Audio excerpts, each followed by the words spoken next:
ಗಾಂಧೀಜಿಯವರ ಅಧ್ಯಕ್ಷತೆ ವಹಿಸಿದ್ದ 1924ರ ಕಾಂಗ್ರೆಸ್ ಅಧಿವೇಶನಕ್ಕೆ 100 ವರ್ಷಗಳು ಪೂರ್ಣಗೊಳ್ಳುತ್ತಿರುವ ಹಿನ್ನೆಲೆಯಲ್ಲಿ ಶತಮಾನೋತ್ಸವ ಕಾರ್ಯಕ್ರಮವನ್ನು ಅರ್ಥಪೂರ್ಣವಾಗಿ ಆಚರಿಸುವ ಮೂಲಕ ಮಹಾತ್ಮ ಗಾಂಧೀಜಿಯವರ ತತ್ವಾದರ್ಶಗಳನ್ನು ದೇಶದ ಪ್ರತಿಯೊಬ್ಬರಿಗೆ ಪರಿಚಯಿಸುವ ಕಾರ್ಯಕ್ರಮಗಳನ್ನು ರೂಪಿಸಲಾಗಿದೆ ಎಂದು ಪ್ರವಾಸೋದ್ಯಮ ಇಲಾಖೆ ಸಚಿವರಾದ ಎಚ್.ಕೆ. ಪಾಟೀಲ್ ತಿಳಿಸಿದರು.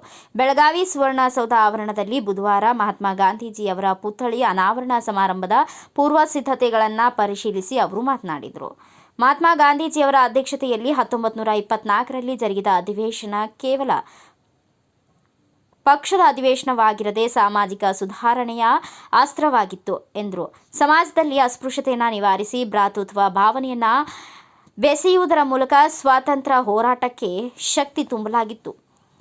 1924ರಲ್ಲಿ ಮಹಾತ್ಮ ಗಾಂಧೀಜಿಯವರ ಅಧ್ಯಕ್ಷತೆಯಲ್ಲಿ ಜರುಗಿದ ಕಾಂಗ್ರೆಸ್ ಅಧಿವೇಶನ ಶತಮಾನೋತ್ಸವವನ್ನು ಆಚರಿಸುವ ಮೂಲಕ ಐತಿಹಾಸಿಕ ಮರುಕಳಿಸುವ ಕಾರ್ಯಕ್ರಮವನ್ನು ರೂಪಿಸಲಾಗಿದೆ ಎಂದು ಪಾಟೀಲ್ ವಿವರಿಸಿದರು. ಗಾಂಧೀಜಿಯವರ ತತ್ವಾದರ್ಶಗಳನ್ನು ದೇಶದ ಪ್ರತಿಯೊಬ್ಬರಿಗೂ ಪರಿಚಯಿಸುವ ಉದ್ದೇಶದೊಂದಿಗೆ ಶತಮಾನೋತ್ಸವದ ಅಂಗವಾಗಿ ರಾಜ್ಯ ಸರ್ಕಾರ 41 ಕಾರ್ಯಕ್ರಮಗಳನ್ನು ಘೋಷಣೆ ಮಾಡಿ ವರ್ಷಪೂರ್ತಿ ಕಾರ್ಯಕ್ರಮವನ್ನು ರೂಪಿಸಿ ಅನುಷ್ಠಾನಗೊಳಿಸಲಾಗುತ್ತಿದೆ ಎಂದರು. ಸುವರ್ಣಸೌಧದಲ್ಲಿ ಮಹಾತ್ಮ ಗಾಂಧೀಜಿಯವರ ಬೃಹತ್ ಪ್ರತಿಮೆಯನ್ನು ಡಿಸೆಂಬರ್ 27ರಂದು ಮುಂಜಾನೆ 10 ಗಂಟೆಗೆ ಅನಾವರಣಗೊಳಿಸಲಾಗುವುದು. ಈ ಬೃಹತ್ ಕಾರ್ಯಕ್ರಮಕ್ಕೆ ಸರ್ವಪಕ್ಷದ ನಾಯಕರು, ಸ್ವತಂತ್ರ ಹೋರಾಟಗಾರರು ಆಹ್ವಾನಿಸಲಾಗಿದೆ.